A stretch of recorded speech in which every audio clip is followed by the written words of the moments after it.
I made 34 sandwiches to give away to the homeless, and this is how it went.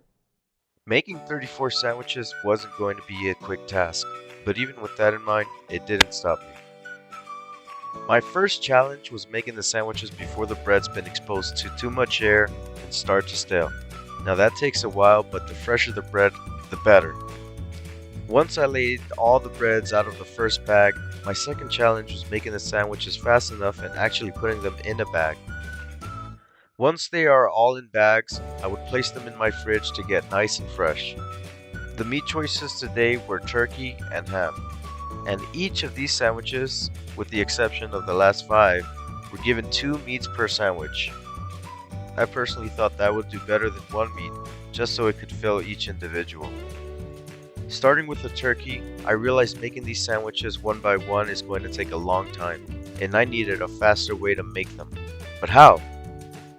That's when I thought to lay all the sandwich breads out and go through a process where I meat all the sandwiches, then I cheese them, making sure at the same time each sandwich got 2 meats.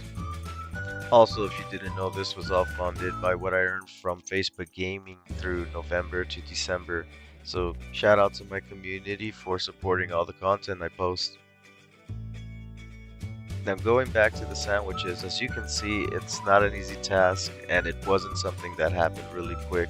So we took our time to make sure each sandwich got 2 meats, nice cheese, packaged well, and was fresh. Once all the sandwiches were bagged and placed in the fridge, we were able to use every single slice of meat.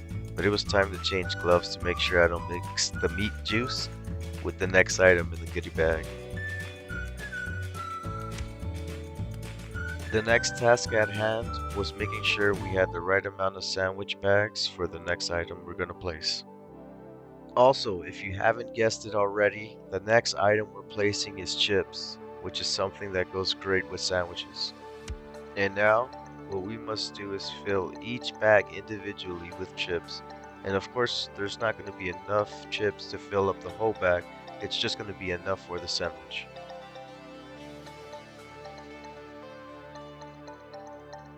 And as you would have guessed, it was taking a long time to fill each bag one by one. So a new challenge arose. How can we fill each bag faster? The idea was to open each bag to be ready to have chips added to them. That seemed to make things work a little faster.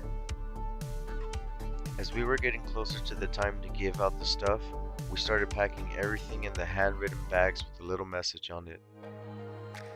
The next goal was to start putting 1 bag of chips into each bag so that way we can lay out each bag. After that, we will start adding sandwiches to each bag. Once all the bags were placed out, we were able to add the last goodie to the bag, a pair of socks. Now I know you think that's a little bit absurd, but if you hear me out, these people are always on their feet, so a simple fresh pair of socks goes a long way for someone who are always on their feet. Once I was done with all the bags and let them sit in the fridge for about 3 hours, I went out to give the bags. And I'll be honest, when I usually do this I don't record, so I wasn't sure if I should just record myself or record the people or how to go about it. So I played it safe and recorded myself only. Thank you. Yeah, you got it. Here you go, man. Praise Here's the Lord. Thank you. Yeah, you got it. And here's the All water. right. Thank you. You're awesome. Yeah, Thank God you. bless you, brother. And the great thing about it all is I was able to give out every single bag, and even gave some people 2 bags, since there wasn't many people. If you watched this far, I'd appreciate if you would hit that follow, hit that like button, and share this with a friend. Have a good one.